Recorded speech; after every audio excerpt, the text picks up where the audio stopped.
पुरातन समय में एक व्याध निषाद नाम से प्रसिद्ध था। ये सभी जीवों को डैक देने वाला हिंसक तथा अत्यंत कठोर था। उसका परिवार बहुत बड़ा था। वह प्रतिदिन वन में जाकर जीव जंतुओं का संहार करता तथा चोरी आदि द्वारा धन प्राप्त करता था। बाल्यावस्था से ही उसने कोई शुभ कर्म नहीं किया था। जिस वन में वह रहता था वहाँ किसी को चैन नहीं लेने देता था। इस प्रकार के कुकर्म करते हुए उसे बहुत समय व्यतीत हो गया। एक दिन ऐसा संयोग हुआ कि उसके घर में भोजन समाप्त हो गया। तब उसके माता पिता स्त्री आदि ने क्षुधातुर होकर उससे ये कहा, हम लोग भूखे मरे जा रहे हैं, तुम हमारे लिए भोजन का प्रबंध करो। उन लोगों की बात सुनकर निषाद अपना धनुष बाण ले एक वन में जा पहुंचा। जिस दिन की यह घटना है वह शिवरात्रि व्रत का दिन था, परंतु निषाद इस बारे में कुछ नहीं जानता था। उस दिन संध्या तक वन में फिरने पर भी दुर्भाग्यवश निषाद को कोई जीव जंतु दिखाई नहीं दिया। जब रात्रि का समय आया तब वह निषाद अपने मन में अत्यंत व्याकुल होकर यह विचार करने लगा कि मुझे यहाँ कोई शिकार तो मिला नहीं, तब घर जाकर ही क्या करूंगा।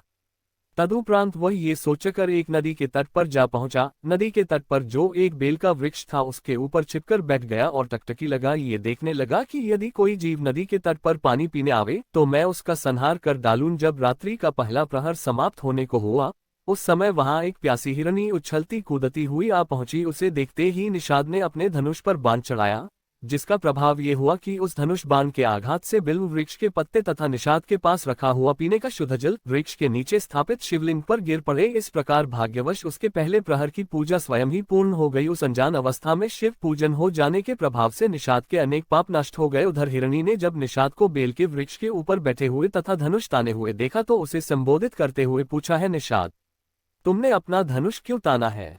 निषाद ने उत्तर दिया, हे हिरणी, मेरे परिवार के सभी लोग दिन भर के भूखे हैं, अस्तु मैंने यह विचार किया है कि मैं तुझे मारकर तेरे मांस से सब लोगों की क्षुधा का निवारण करूं। ये सुनकर हिरणी ने चिंतित होकर अपने मन में यह विचार किया कि मुझे किसी प्रकार इसका संकट दूर करना चाहिए। फिर उसने निषाद को कहा, मेरा धन्य भाग्य है जो तुम मेरे मांस द्वारा अपना तथा अपने पारिवारिक जनों का मनोरथ पूर्ण करना चाहते हो। यद्यपि इसमें कोई संदेह नहीं कि मेरे मांस से तुम्हारे परिवार का पेट भर जाएगा तथा मुझे इसमें कोई आपत्ति भी नहीं है, तथापि मैं ये चाहती हूँ कि तुम मेरी प्रार्थना स्वीकार कर लो। हिरणी की बात सुनकर निषाद ने पूछा, तुम क्या चाहती हो?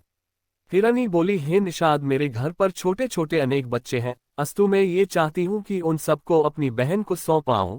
इतना करके मैं तुम्हारे पास लौट आऊंगी, तब तुम मुझे मारकर अपना प्रयोजन सिद्ध करना। मैं अपने वचन को अवश्य सत्य सिद्ध करूंगी। इस प्रकार उस हिरणी ने घर हो आने देने के लिए निषाद से बहुत प्रार्थना की, परंतु निषाद ने उसे स्वीकार नहीं किया। ये देखकर हिरणी ने अपने मन में अत्यंत भयभीत हो निषाद को विश्वास दिलाते हुए पुनः कहना आरंभ किया, हे निषाद, यदि मैं अपने बच्चों का प्रबंध करके तुम्हारे पास लौटकर न आऊं तो मुझे वह पाप लगे जो वेद के विरुद्ध आचरण करने वाले मनुष्य को लगता है। उस समय निषाद ने हिरणी की बात पर विश्वास करके उसे घर हो आने की आज्ञा दे दी।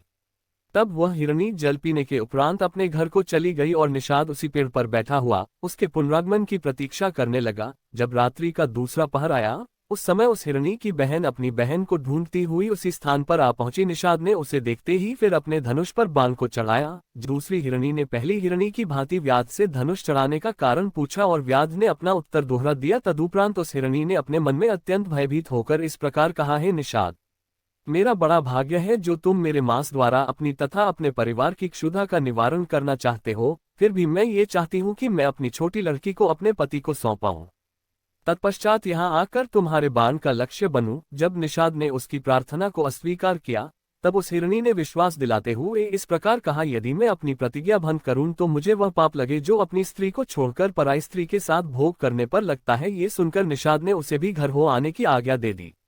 तब वह तो पानी पीकर चली गई और निषाद उसके लौटने की प्रतीक्षा में जगता हुआ धनुष ताने अपने स्थान पर बैठा रहा। उधर जब हिरणी देर तक घर लौटकर न पहुंची और रात्रि का तीसरा प्रहर आया तब हिरण उसे ढूंढने के लिए स्वयं भी चिंतातुर तथा तृषातुर हो नदी की ओर चल दिया। जब वह तट पर आया तो उसे देखकर भी निषाद ने अपने धनुष को खींचा, जिसके कारण पेड़ से कुछ बिल्वपत्र फिर शिवलिंग के ऊपर गिर पड़े। इस प्रकार तीसरे पहर का पूजन पूर्ण हो गया। इस पूजन से निषाद के शेष बचे पापों में आध पाप और नष्ट हो गए। जब हिरण ने निषाद को धनुष खींचे हुए देखा तो उसका कारण पूछा तथा निषाद ने भी पहले समान उत्तर दे दिया। उसे सुनकर हिरण बोला, है निषाद, मेरे धन्य भाग्य है जो तुम मेरे शरीर द्वारा अपने परिवार को तृप्त करना चाहते हो। मेरा एक बालक है, तुम उसे मुझे अपनी स्त्री को सौंप आने दो। बालक को सौंपने के उपरांत मैं फिर यहीं आ जाऊंगा, तब मुझे मारकर अपनी अभिलाषा पूर्ण करना। ये सुनकर निषाद ने उत्तर दिया, हे हिरण, तुम्हारे समान 2 पशु और भी पहले यहाँ आकर जा चुके हैं। ये भी तुम्हारे ही प्रतिज्ञा करके यहाँ से गए, परंतु अभी तक लौटकर नहीं आए। इस प्रकार 2 बार धोखा खाने के उपरांत अब मैं तुम्हारे ऊपर विश्वास करने को तैयार नहीं हूँ। मैं तुम्हें किसी भी प्रकार लौटकर नहीं जाने दूंगा। निषाद के ऐसे वचन सुनकर हिरण बोला, हे व्याध, मैंने अब तक सत्य की रक्षा की है और जीवन में कभी भी झूठ नहीं बोला है। मैं शपथपूर्वक तुमसे ये कहता हूँ कि चाहे जो हो, मैं तुम्हारे पास अवश्य लौट कर आऊंगा। ये सुनकर व्याध ने उसे भी जाने की आज्ञा दे दी। तब वह हिरण भी पानी पीकर अपने घर लौट गया।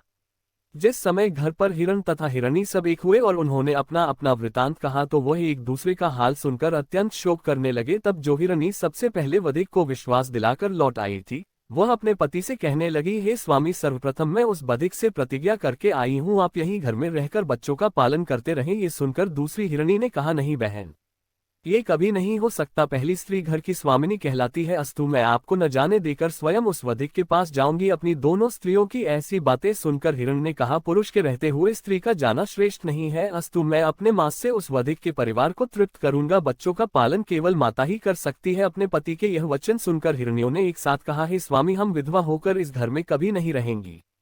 इस प्रकार उन तीनों ने जब स्वयं जाने के लिए आग्रह किया तब वे सबके सब उस वधिक के पास चले दिए। अब इस प्रकार हिरण का संपूर्ण परिवार उस वधिक के समीप जा पहुंचा।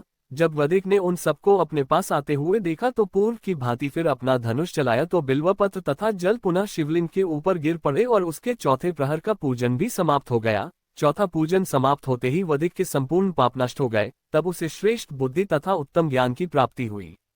जिस समय हिरण ने दोनों हिरणियों तथा बच्चों के सहित उसके पास जाकर यह कहा, हमारे शरीर को शुद्ध करके हम सबका संहार करो। निषाद अपने मन में इस प्रकार विचार करने लगा कि जिन पशुओं को बुद्धिहीन कहा जाता है वे मनुष्य की अपेक्षा कहीं अधिक धन्य हैं, क्योंकि वे अपने शरीर को नष्ट करके भी पराया उपकार करने को तैयार रहते हैं। न जाने इन अशुभ कर्मों के कारण मैं किस अवस्था को प्राप्त होऊंगा।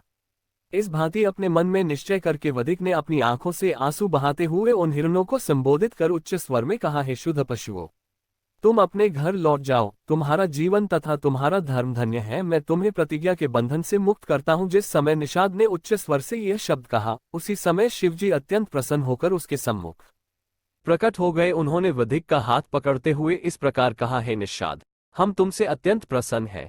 तुमने शिवरात्रि का व्रत रखकर अपने संपूर्ण पापों को नष्ट कर दिया है।